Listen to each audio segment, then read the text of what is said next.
Welcome to participate in 2022 Presidential Hackathon International Track Introductory webinar. My name is Ronghua Ming. It is my pleasure to facilitate this webinar. Greetings to all hackers, especially to those physically on the other end of the globe. So may I present to you our Honorable Chair, Digital Minister from Executive Yuan, Audrey Tang. And today's VIPs, Director General Office of Climate Change Environmental Protection Administration, aka EPA, Dr. Cai Ling, and the Team of Excellence of the Year, Office Farmers. We are now inviting Digital Minister Audrey Tang to give us a welcome remarks. Digital Minister. Hello, good local time, everyone. Is the sound getting through? I hope yes. Really happy to be here. 叶志良执秘，胡副处长，蔡处长，Civic Hackers, good local time. First of all, thank you for joining us at the online info session of the 2022 Presidential Hackathon International Track.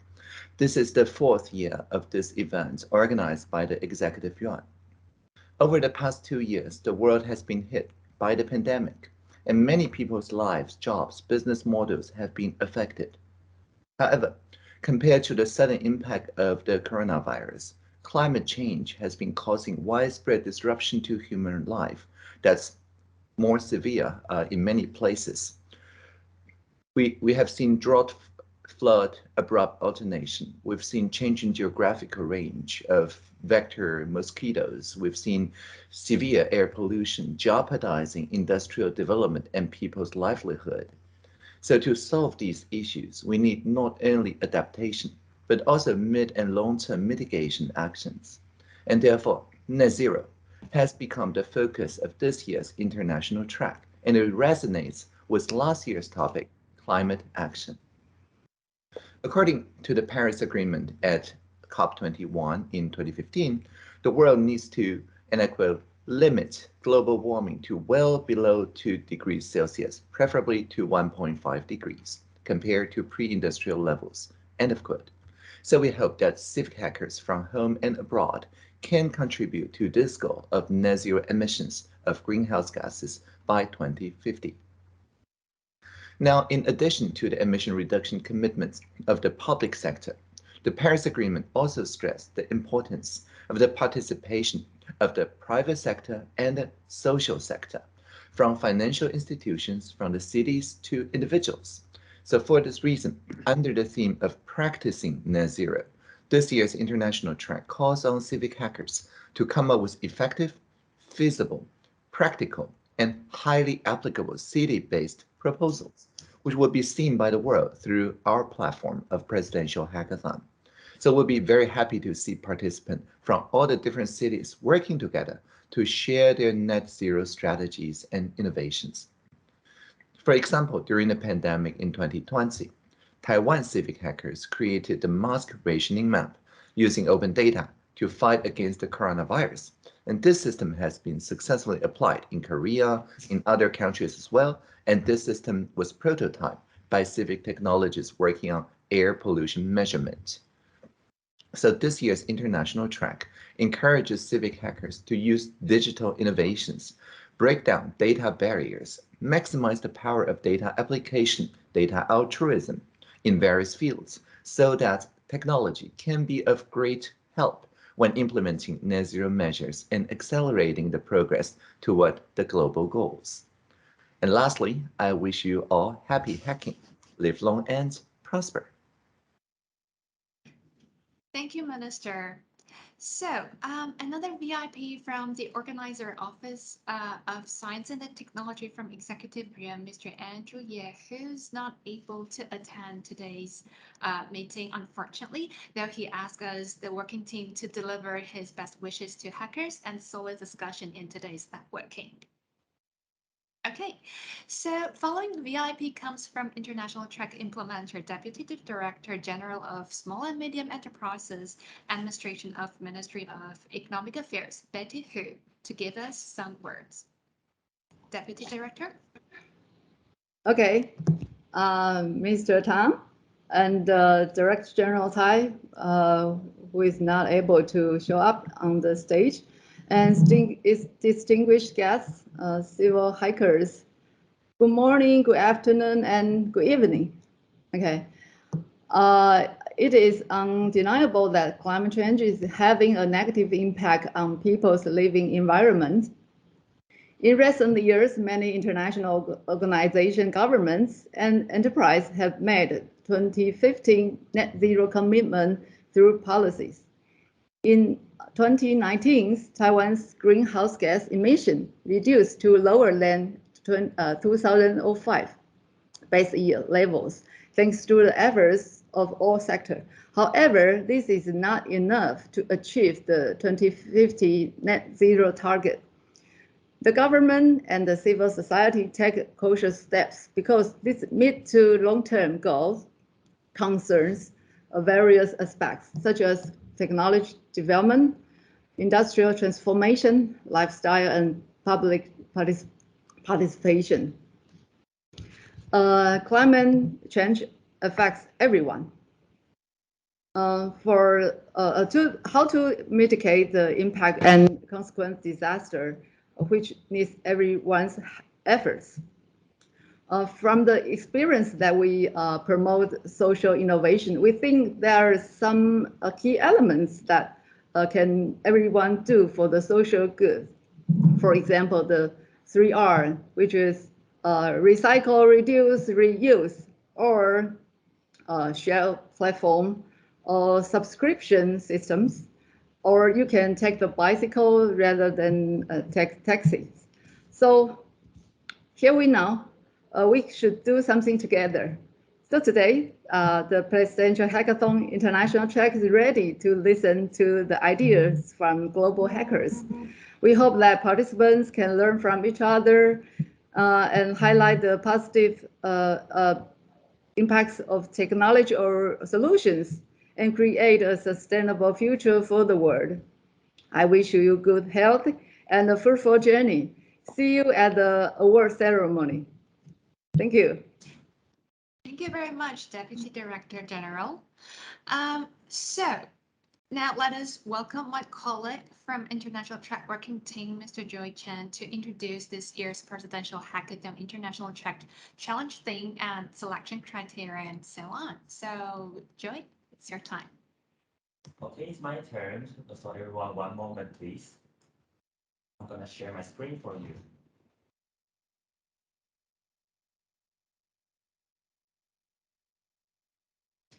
So, Kwame, can you see my screen? Yes. Okay, thank you. Okay, hi everyone. This is Joey Chen. And first of all, I'm gonna give you some greetings. Same here. Good morning, afternoon, or good night.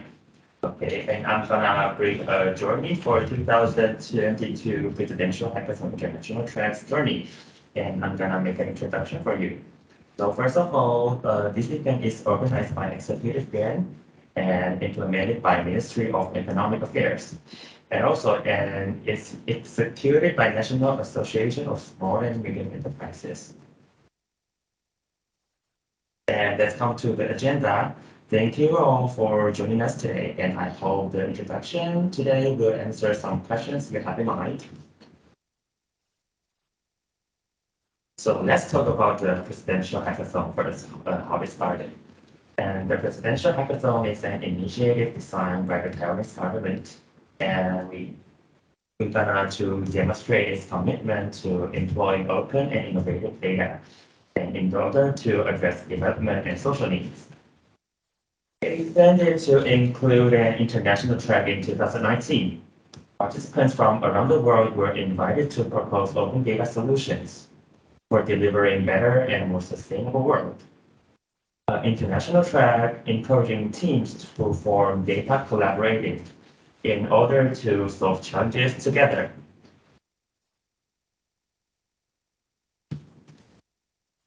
And in 2021, there were two teams of excellence.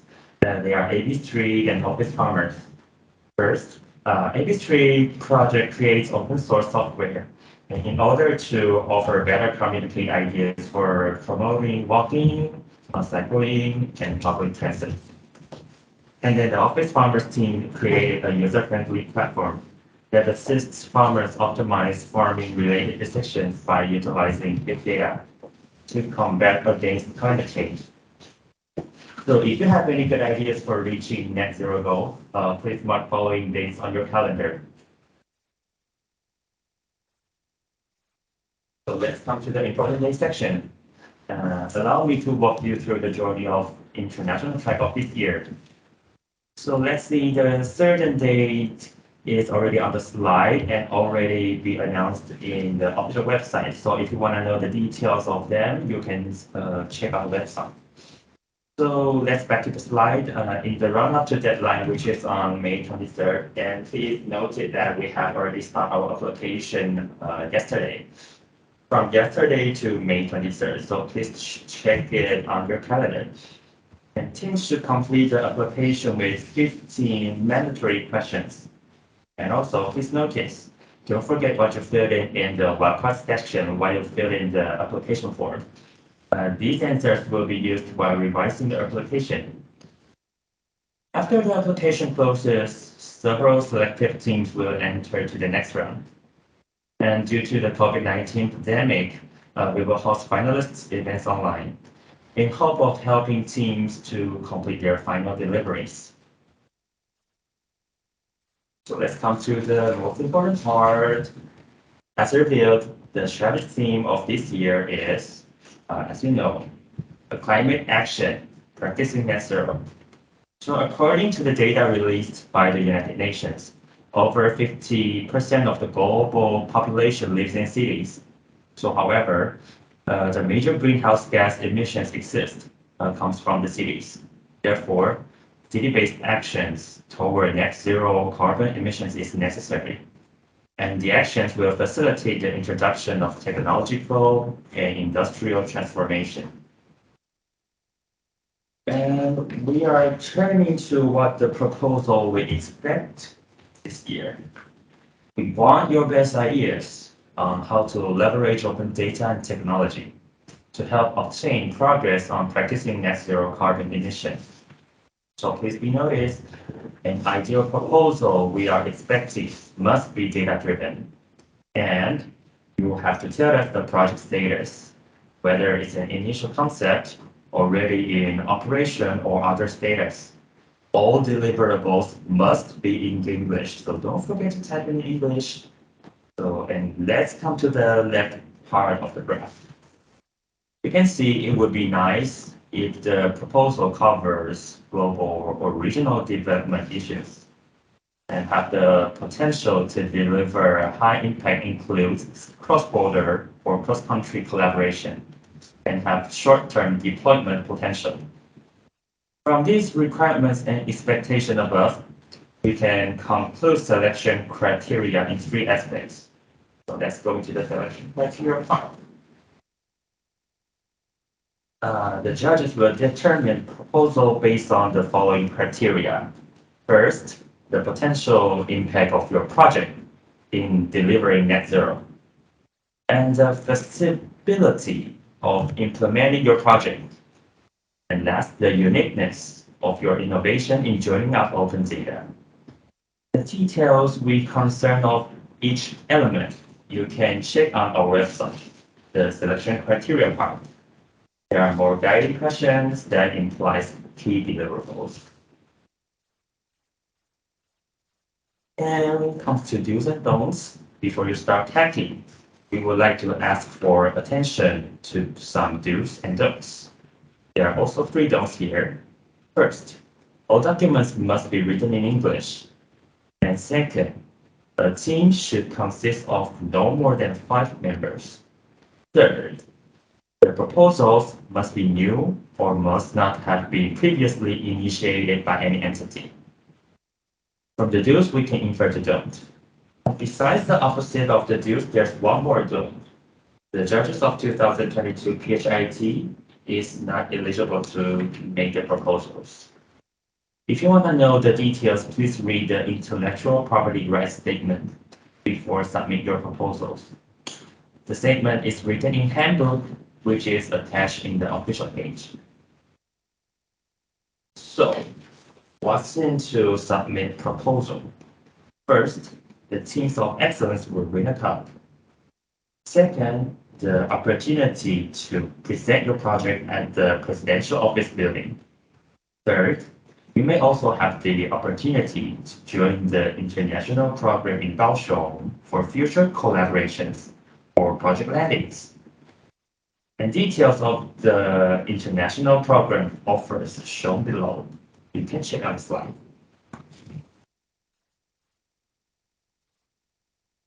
And we come to the most important step. So how to apply? Of course, you have to visit our event website first. And step one, click application on function bar. Or you can check on the event page, there's a lot of application buttons. Step two, click start my application and enter mandatory questions and click apply before application closes. If you're looking for teammates or if you would like to join our community, you can sincerely await for your participation in Presidential Hackathon International Track. Thank you, and we look forward to meeting you in finalists event. So this is the introductory so far. Thanks for listening, and I'll give the time back to Kwame for the next section. Thank you all. Thank you, Joy. And as mentioned before, today we have another 30 minutes extended after the static agenda for hackers to networking or find your teammate or try to shape your project title, project thing. So now, since we are focusing on net zero this year, we are delighted to have Dr. Tsai Ling Yi with us. I think she's going to introduce us more about network from EPA's point of view. So Dr. Tsai, are you ready? Yes. Minister Chang and Deputy Director Hu, good morning and good afternoon, everyone. It's my pleasure to give you a brief introduction of Taiwan 2050 net zero emission pathway. And now I will show the slide.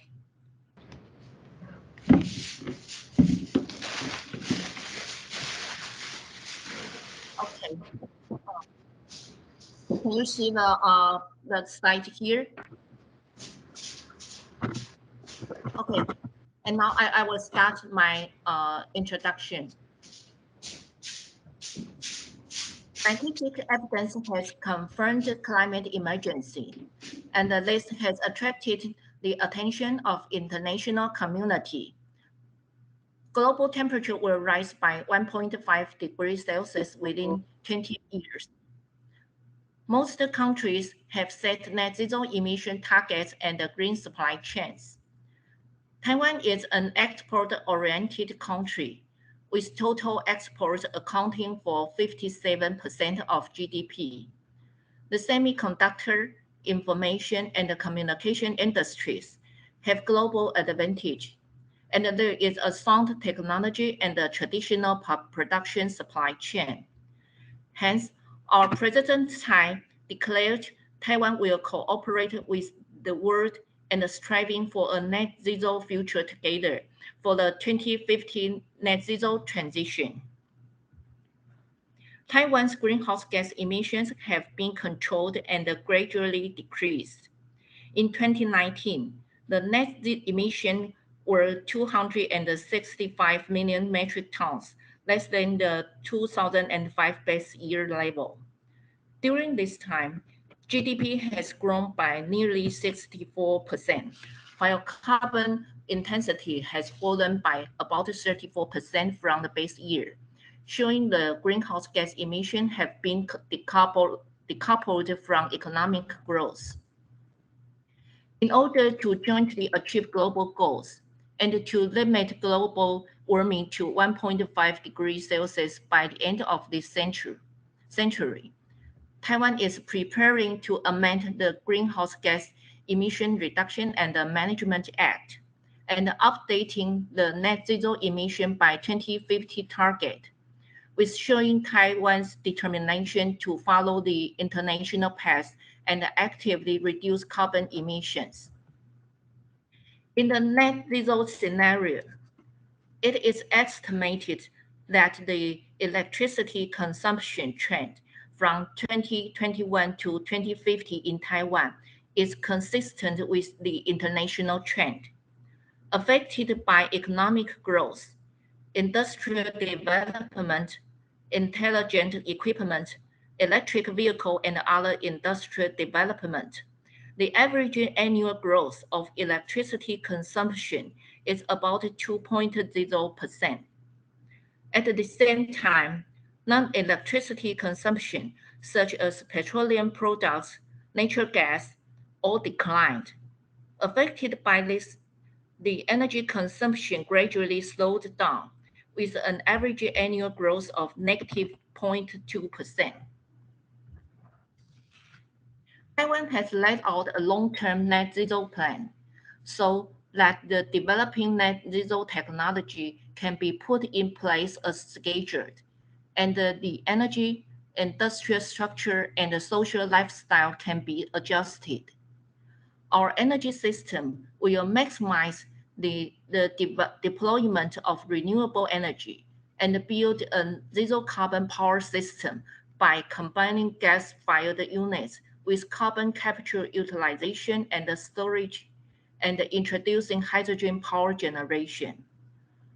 According to the preliminary blueprint of Taiwan's 2050 plans for net zero emissions, renewable energy accounts for 60 to 70% of total electricity, and hydrogen energy is used for 9 to 12%. Achieve decarbonization of the overall power supply. In terms of decarbonization of non-electricity energy sources, in addition to accelerating the electrification process, it will also invest in the development of innovative clean energy sources, such as hydrogen and biomass energy, to replace fossil fuel, combined with carbon capture, reuse, and storage technology. This is the Taiwan 2050 net zero pathway, showing key milestones in 5 sectors: buildings, transportation, industry, electricity, and the negative emission technologies. Each sector gradually implements carbon reduction measures and sets specific target every 5 years to achieve net zero emissions by 2050. In the electricity sectors, by 2030, wind and solar power capacity will be 40 gigawatts. By 2040, installation of CCUS in coal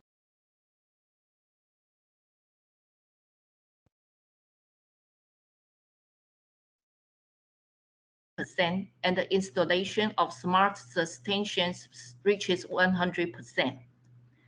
In building sector, 100% of new buildings and over 85% of existing buildings are nearly zero emission by 2050.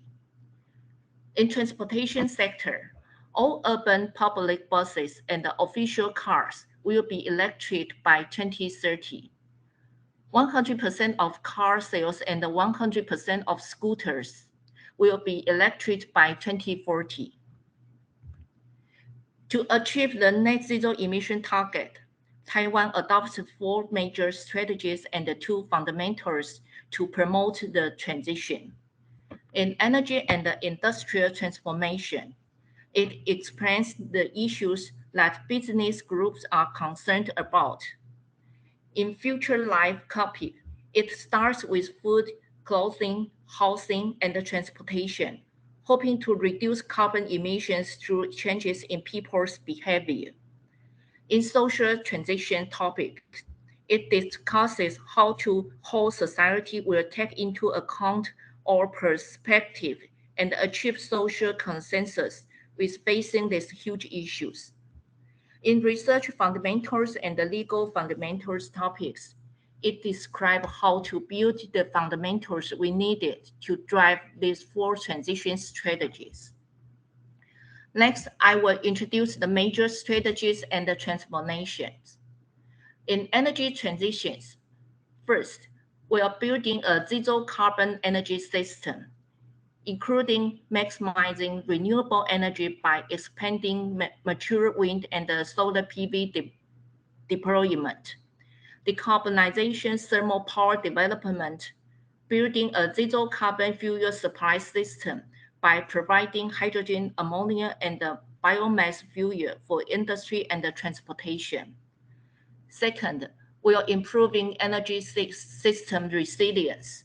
The energy storage and the expansion of renewable energy grid infrastructure. And third is creating green growth, promoting decarbonization investment and the international cooperation, and creating opportunities for Taiwan's advantaged decarbonization technology export.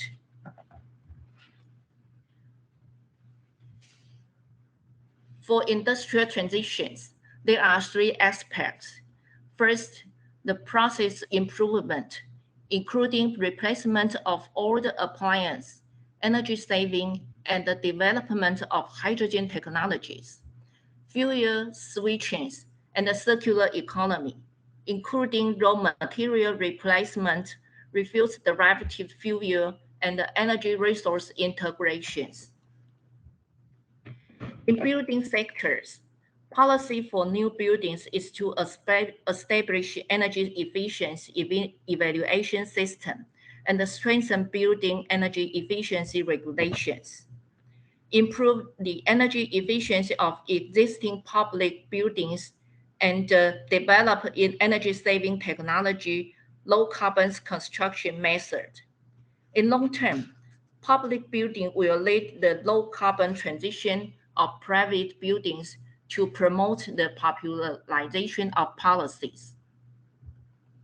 In transportation sectors, vehicle electrification is the most priorities. We will create domestic market demand, complete infrastructure, promote local manufacturing, and strengthen vehicle carbon emissions management. We also will promote public transportation and providing a good pedestrian and a cyclist-friendly environment.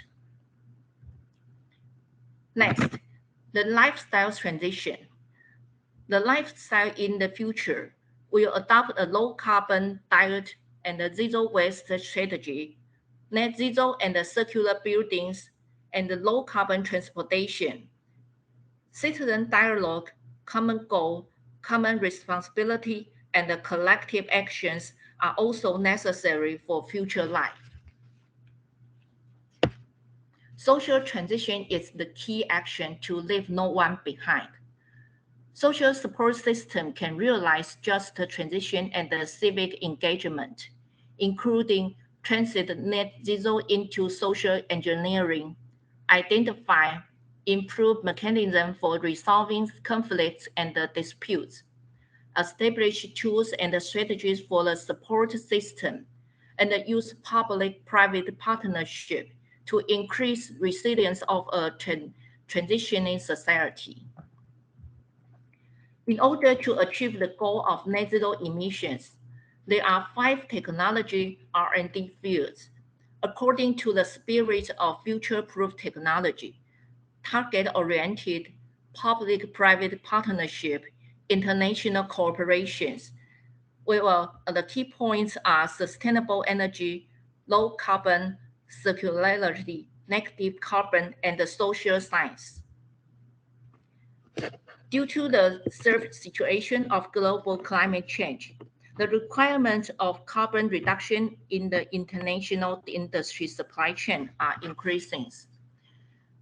The government conducts the legislation for climate governance. The executive yuan has given priority to reviewing the basic legal system for carbon reduction, amending the current Greenhouse Gas Reduction and Management Act to the Climate Change Response Act. At the same time, laws and regulations related to renewable energy, energy management, transportation, and housing will be improved. The Green Finance Plan will be implemented to guide the industrial transition and to take into account the sustainable development of environmental and the economy. Net zero emission in 2050 cannot be achieved by existing technology and policy alone. It is necessary to transform the energy structure, invest in innovative industries, and extend the scope of policy and life transformation. On this basis, 12 key strategies are planned to integrate the administrative resources to support all individuals, business, and the relevant NGOs to engage in it. The 12 key strategies are wind and solar PV, hydrogen, innovative energy, power system, energy saving, carbon capture and utilization storage, carbon-free electric vehicles, resource recycling, and waste carbon sink, green life, green finance, and the last one is just a transition. 2030 is an important year for countries to transition to net zero. As countries plans to scale up the public and the private investment by 2030. Preliminary inventories results shows that from 2022 to 2030, there will be about 900 billion budget requirement. The project is initially divided into renewable energy and hydrogen energy, strengthen the smart grid and the energy storage system, improving the energy efficiency of equipment, electrification of transport project, promote a wider resource circulation, and strengthen forest carbon sinks. The promotion and the implementation of these plans depend on public-private cooperation and investment. To ensure a smoothly net zero transition by 2050, our proposed strategies are expected to promote economic growth, stimulate private investment, and create green jobs. Overall, net zero transition focuses on energy, industry, lifestyle, and society, such as reversing the dependence risk on imported energy. By now, it's 97% from import. We are expected to shift to below 50% in 2050. Industrial transition and creating decent green jobs are also crucial for us. Through our 2050 net zero transition strategy, private investment are expected to leverage by over 4 trillions. Meanwhile, we can never achieve the goal if without improving the quality of life and the sustainable development. Net zero transition is a huge transformation among generations, areas, and nations. Taiwan 2050 net zero emissions pathway is a foundation for social dialogue. Based on the social consensus, we will make net zero transition a new driver for the development of Taiwan and combat climate change hand in hand with the whole world to live a sustainable planet for generations. Thank you. Thank you very much, Dr. Tsai. I think Dr. Tsai's slide perfectly indicates why international track encourages hackers shape your topic from city's point of view, which is also echoes with this selection criteria we mentioned above. The designated project boundary of a city, it's more likely to outline the visibility and impact of it. And I think it's safe to say the challenge Taiwan encounters is shared by other countries as well, as we are one of the members of this globe. The net zero pathway may look alike, though there are some uncertainty in terms of technology expected, especially after 2030. However, if you are If you are like to share the pathway of your city or your country racing to net zero, please let us know and share it in our shared coordinates. You're welcome to share your experience and so on. As presented, last year's challenge theme is Sustainability 2.0 Climate Action. Team Office Farmers demonstrated their innovation and endeavor from climate-smart agriculture aspect. Now let us hear what they have achieved in past hackathon program and what's their planning behind and their project from last year's award ceremony till now. So Team Office Farmer, the floor is yours.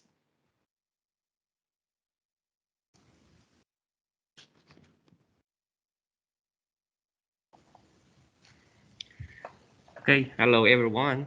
We are office farmers. I'm Yuanqing. My teammates in Latin America, Gerson, Alberto, and Jefferson are also here to be with us until near midnight. Today, it's an honor to introduce to you the proposal we participated in last year hackathon, friendly crop modeling, or landing plan and a perspective for climate smart agriculture.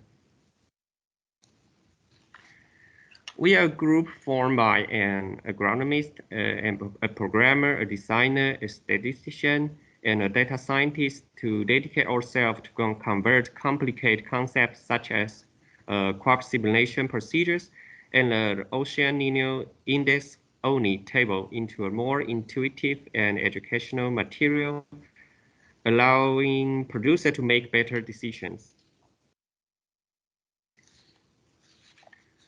There are more than 517 million farms smaller than 2 hectares produce roughly 35% of world's foods. Not only does the production of agriculture rely directly on weather conditions, but the people who are directly involved in agriculture are also some of the most economically vulnerable in the world. Households with the fewest resources to manage climate risk are facing the greatest constraints to adopting climate adaptive practices and technologies, and leaving them trapped in a vicious cycle that is difficult to escape. There's almost no local observatory methodological, neither the promotion of information tools in those remote rural areas. Therefore, we want to maximize the power of open climatic data. In our project, we have already made an API to download the data of necessary indicators for crop modeling, such as solar radiation, temperature, and precipitation for NASA power and open weather. We can navigate to any point in the world to see the estimate of the distribution of rain in a certain periods in the data viewer of NASA power. But the data does not have very high resolution, like 1 degree by 1 degree, but the servers responds quickly, and we do not need to convert the formats. In the meantime, we are working hard on open satellite data, such as strips. The resolution is 0.25 by 0.25 degree. This process is going to take longer due to the conversion of images. Our core data analysis strategy is to find out the rainfall distribution of similar years in more than 40 years of historical data. Using open source software like AgriCrop that is developed by FAO to find optimal planting days with its preset crop parameters and all hypothetical rainfall forecast patterns. The heart of this function is we want to use ONI index as filters based on the Nino oscillation trend and the Nino index forecast that are offered by meteorological agencies. In the same years, it's possible that a Nino phenomenon transforms to La Nina, so we will have some option for the categorization of the similar years. In the post-hackathon period, our team advanced some code in R for crop modeling and weather forecast. All of our efforts are put in GitHub repository, and will be open for the interest researcher. Normally, for data calibration, we need to real data. Through comparators, we can access more local weather stations. For example, we already have data from several stations, but the history years data will be more important to us. We are always welcome that technicians or farmers could contribute in this aspect. The projection of yields always calls farmers' attention. Crop modeling, that is, the person can work with some parameters and formulas to predict the crop yield. Many people still believe that is a difficult process, and we have been thinking how it can be done in a more intuitive way. We hope our future users will be able to get better recommendation on crops to plant, variety and planting days, which will allow them to achieve better yields and better climate adaptation, especially in the project of Taiwan ICDF and CIAT to improve productivity in agriculture sector by implementing innovative technologies. So we are doing our best to convert complicated concepts such as the Local Nino Index only table into educational materials, which allows the user to quickly get all the climatic data in those analogous periods in important historical extreme weather events. Another focus in our post-hackathon activities is the optimization of our user interface design. For example, the way to present the crop simulation results.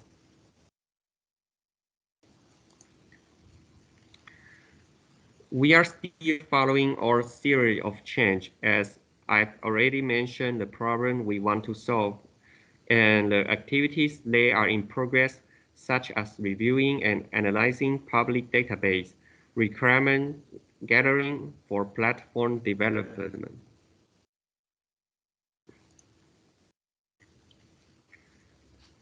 For the implementation of our project, we held several virtual conferences with Taiwan ACDF headquarters and Taiwan Technical Mission in Guatemala, and decided to cooperate with the project to strengthen resilience in maize production in Guatemala. New SEA colleagues in Guatemala will also join us. In this program,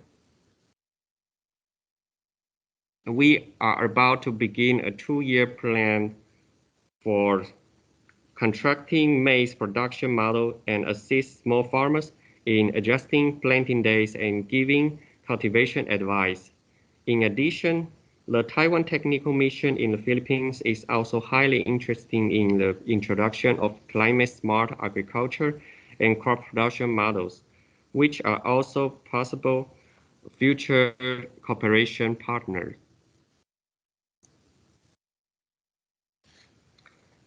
Through cooperation with international organizations, we hope to simultaneously promote the methodology of technical agroclimatic committees and discuss with small farmers how agricultural methodology and other big data can be combined with local knowledge to get a better yield.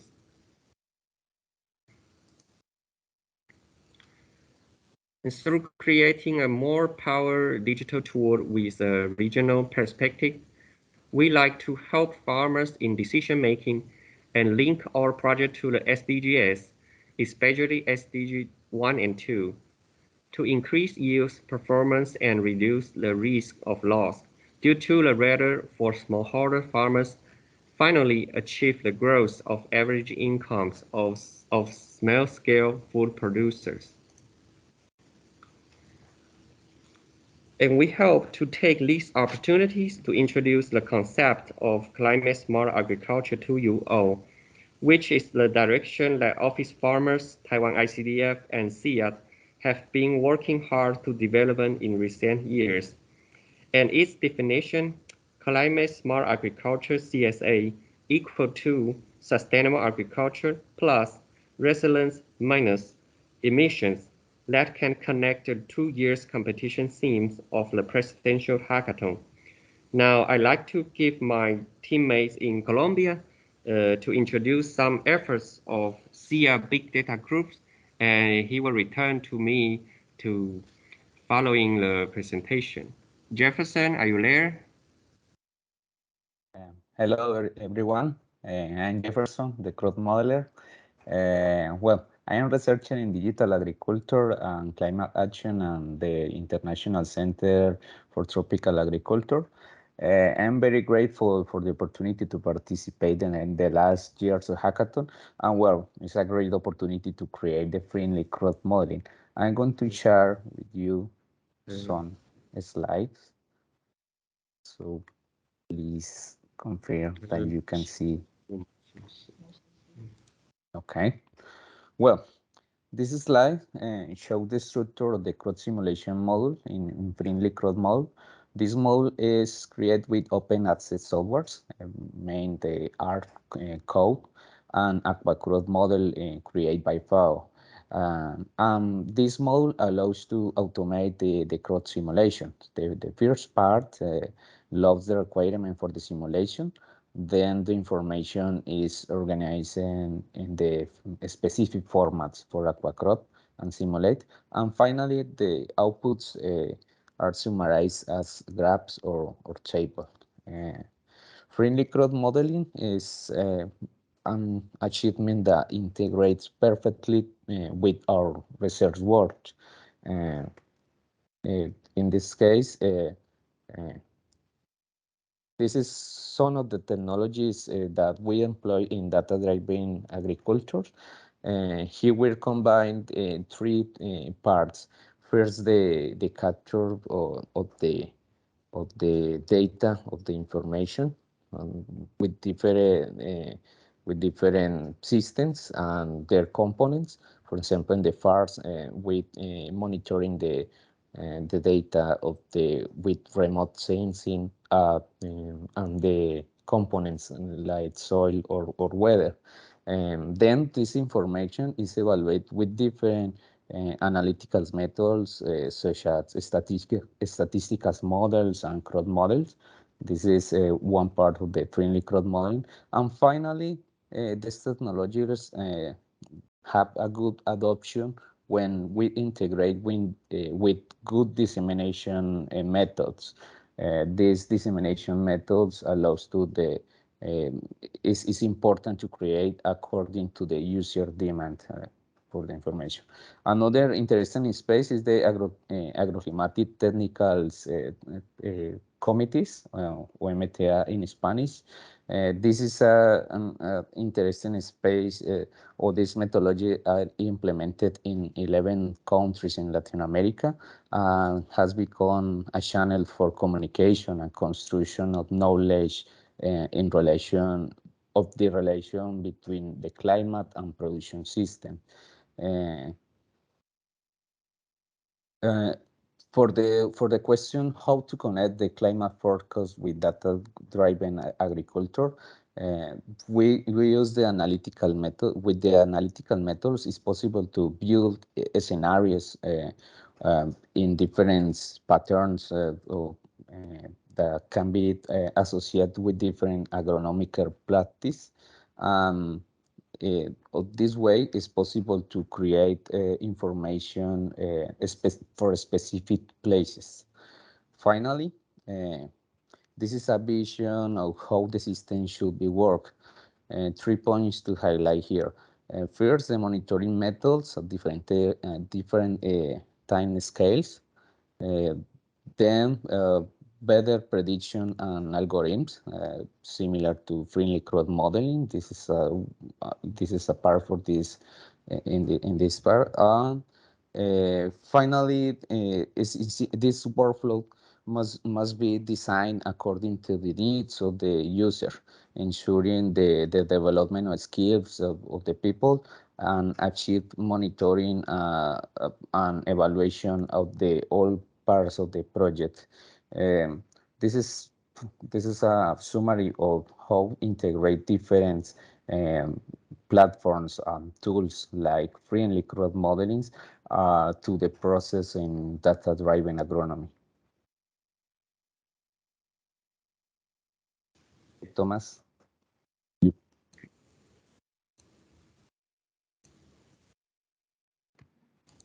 So is that all Okay, for our? uh, I still have some slides like to share with all of you. Go So ahead, as please. as the presidential hackathon team said, they are looking for projects that have impact, feasibility, and innovation. Our project will light great impact, especially in a remote area, be compatible with the climate mitigation plan and the disaster risk reduction strategy for policymakers. Furthermore, we are already working with defined stakeholders that need our platform to execute immediately. So we are the first team to introduce AgroFlow model to online platform, having scientific research support. Our interactive amino index table with extreme invariance database is expected to be a new climate smart information product. If you want to know more information of our project, here are some links we like to share. After our presentation, we will share the link also in the code notes. So, office farmers, thank to everyone supporting the combat with climate change. Thanks for all your attention. Thank you very much, office farmers. And thank you for your perpetuate enthusiasm and support. We would like to invite all participants to turn on your camera and so we can have a group photo virtually. So Joey, are you ready? Can we have a screen shot? Sure. Yeah. Just wait everybody to turn on their camera. Okay, so if the chair is online, may I also ask the digital minister to turn on your camera? Thank you. So 3, 2, 1. Done. Thank you.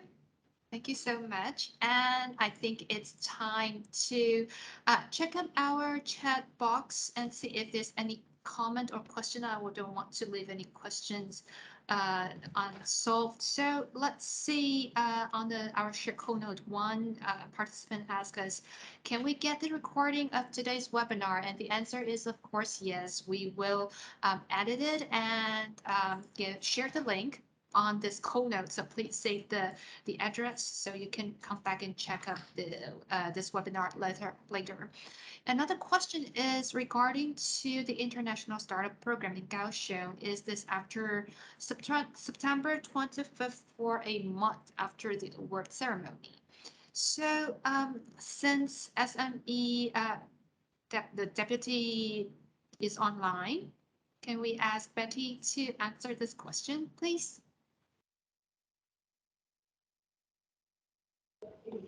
Okay, because when you come to Taiwan, we think there will be a period of time of networking with the domestic hackers. So we will check the time period when we started 1 month.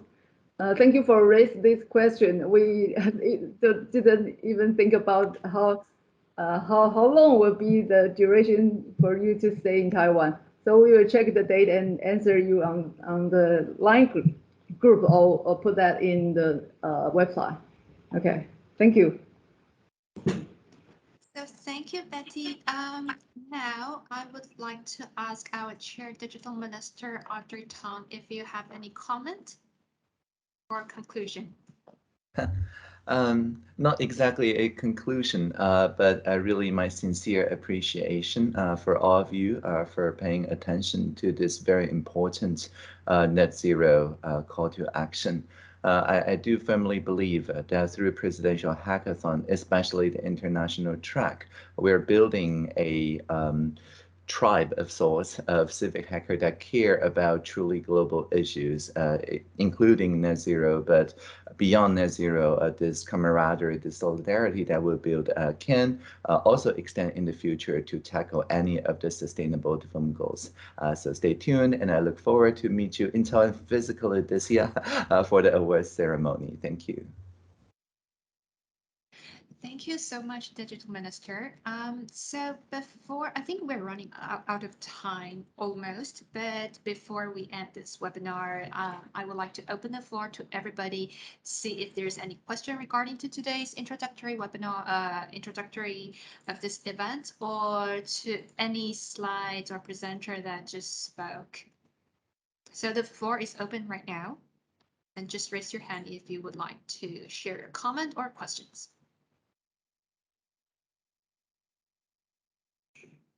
So if there's none, I would like to ask Nigel, do you have any further questions? Thanks for inviting me to attend the course and seminar sharing. Actually, I don't have much to query, but keep querying me when I see the strategies and topics, which is in a macro and worldwide level. We need to prepare a lot of that. It's very meaningful. And I do think in Taiwan, there are better technology, people, and policy to support. It's very important.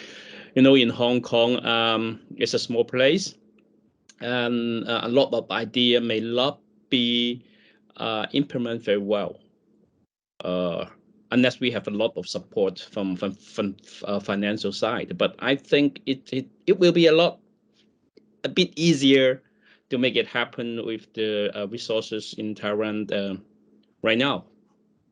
So I want to make things happen. I don't know, but the winning teams are so gorgeous and amazing. A lot of pressure to us. Yeah, thanks. Please. Thank you. Thank you so much. I'm yeah, looking forward to meet you yeah. in Taiwan. Thank you. Okay, so I see another participant raise your hand, Kalila. Is that correct way to pronounce? Yes, can you hear me? Yes, very clearly. Cool. Would you please identify yourself? Yeah, my name is Kalila. Mhm. I'm here in Taipei. Mhm. We're working with quite a few people. We're working on Metaverse, and I had a question about the hackathon actually, because of the presentation given about data-driven farming and forecasting. I was wondering if there's going to be a large emphasis on open source with all of these initiatives, because you know. A lot of governments and a lot of organizations focus on the public good, right? And making things better over a long period of time. And I firmly believe that open source really helps in terms of making sure that's sustainable from an infrastructure standpoint. So I was just wondering if there was any consideration given to that. Okay, so Kalila, may I confirm the question you're asking to Chair Minister, Digital Minister, or others? Yes, to Audrey Tang. Okay, definitely. I should probably also wear a Web3 face. Oh, nice. or not. No, it's all good. Okay, so yes, in the domestic track of Presidential Hackathon, we do stress the capability of all the teams so that their output is replicable to pretty much all the other teams. This is so that we can build synergies between teams and also build kind of longitudinal, as I mentioned, camaraderie, solidarity between the teams in different generations, right? Different years of the Presidential Hackathon.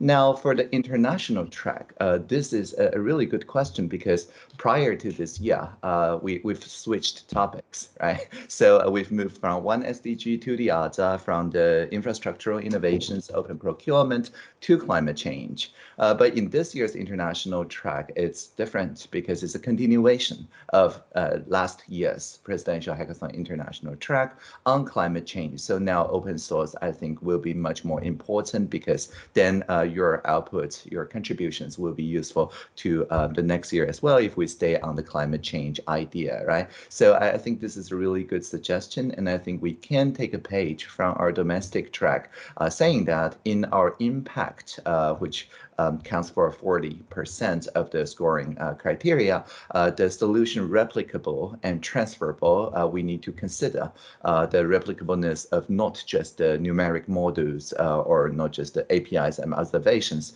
but if you do provide your source available in a open free software license, then that should increase the replicableness. That's one of the 3 criteria of the impact assessment. So we're not mandating open source, but it will help significantly, at least 1/3 of 40% of your chance of getting selected. I hope that answered your question. Oh yes, that's actually a great answer. So thank you for answering that, and thank you for doing this whole thing. So appreciate it. Excellent. Thank you, Kalina. So continuing Minister's answer, may I also ask office farmers to share your experience on the open source part? If there's any experience you could share. Okay, based on the spirits of hackers, actually we also connect the open source database with the world meteorological agencies, and we want to create open database for the farmer and technicians. So our cores of our project is the interpretation, because all of the farmer and technician believe the process or procedures of crop modeling or only table, these concepts are really complicated for them.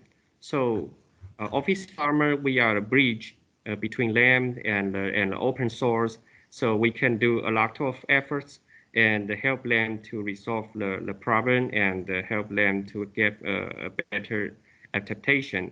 So I also want to emphasize the agrocrop software, also an open source software you can download in the FAO website. So I think we do all our efforts based on the themes of hackathons.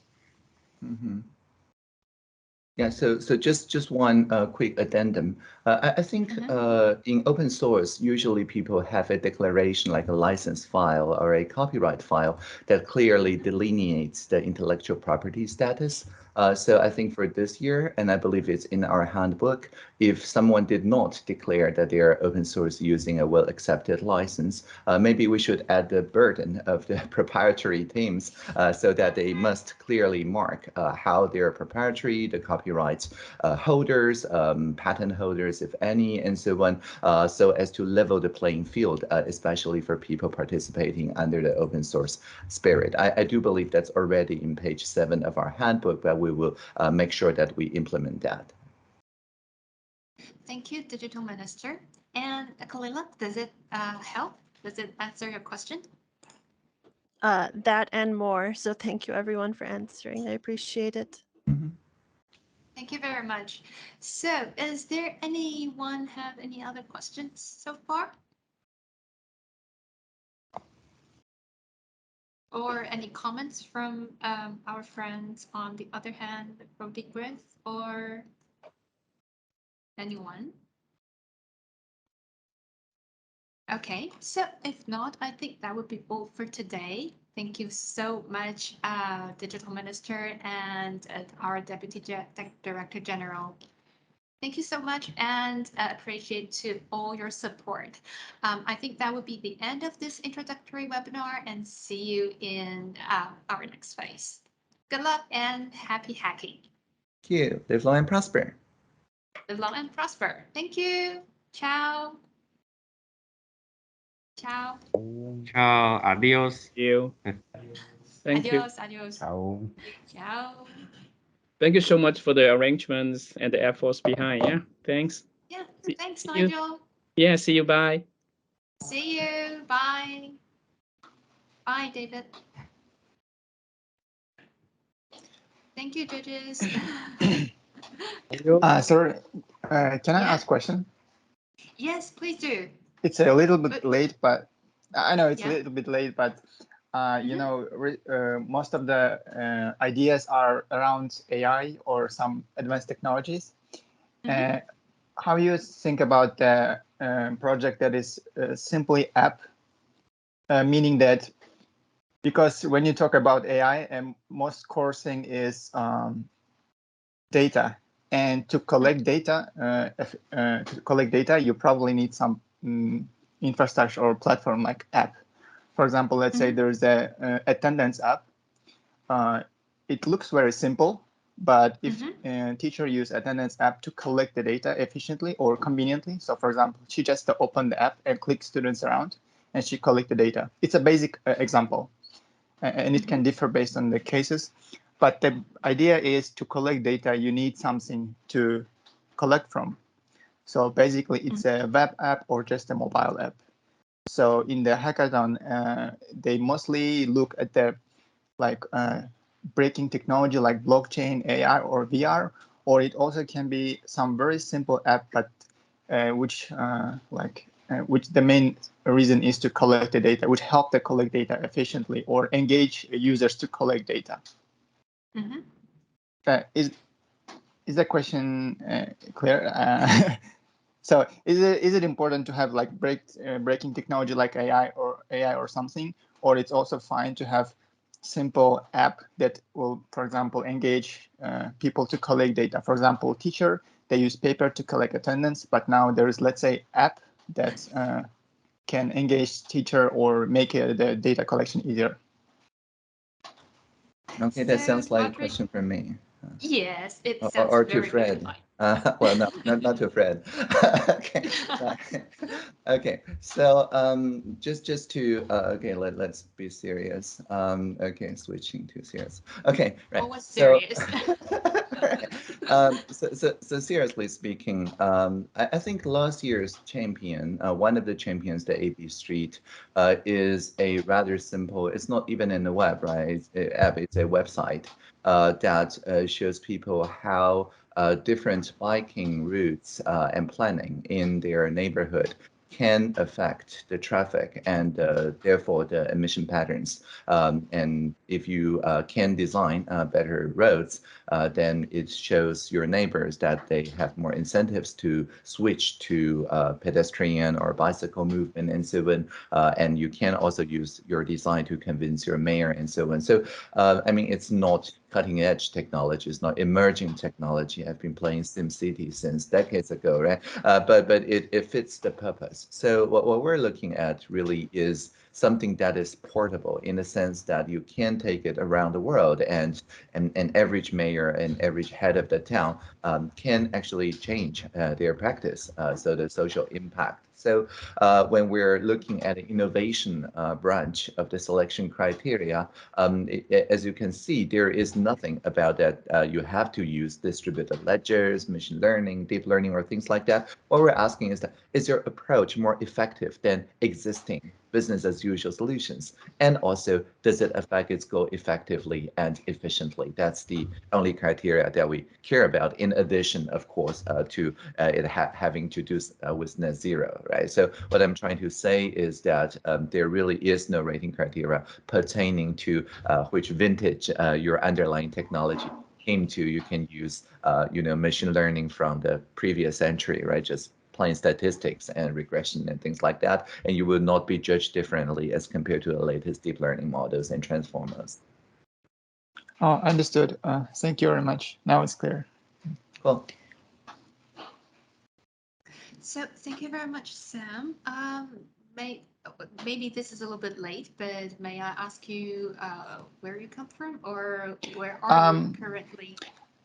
My name is Sam. I'm from Inner Platform, but I'm from Kyrgyzstan. You know, Georgia. It's in Central Asia. Wow. Not many people know, but Hi there. yeah. Mm-hmm. Thank you. Okay, so may I ask, how do you learn about this event, Presidential Hackathon? Is it because of Ina, or? Yeah, I'm an Inner Platform, so every resources I get from Ina. Okay, understand. And yeah, our appreciation to Ina again. And I think Minister just highlights the targets and our selection criteria for you.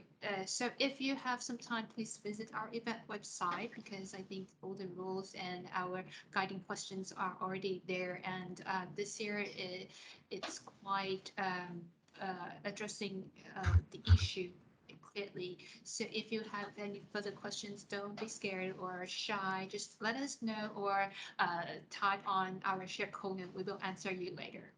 Yeah, thank you. Thank you very much. Wonderful. So is there any hackers would like to raise questions or want to discuss? I think our minister has some minutes more. So yeah, do you have any questions? Okay. So I think that would be all. Okay. Bye-bye. Thank you, Minister. Yes, See bye. you. Yeah, thank you. Enjoy Bye. your lunch. Yeah. Thanks again to everybody. Thank you, David.